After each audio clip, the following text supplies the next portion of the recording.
We have to define a function that returns hello and then the argument that's passed into the function. It would be a name or hello world if no argument is passed in. Assume that name is a string and it checks for user typos to return a name with a first capital letter. Okay, let's go. So what we have to do is the following. We have to return hello, the name, and then an exclamation mark. What we can use is an F string. So an F string, then hello, a comma, then the argument wrapped in curly braces, name,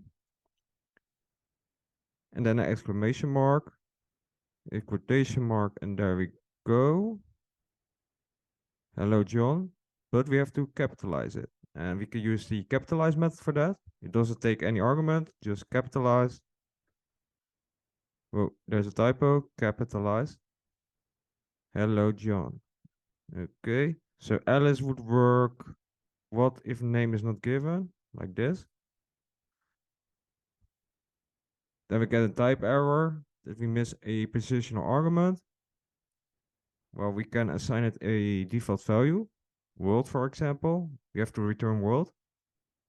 So if no argument is passed in, we just return world. There we go. And what happens when we pass in an empty string? Hello, nothing.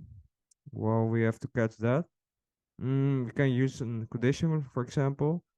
So if the length of the argument name, in other words, is equal to 0, then we just return the string that we have to return, hello world. And in all the other cases, we use our default method, like this. And there we go. Well, let's test it out.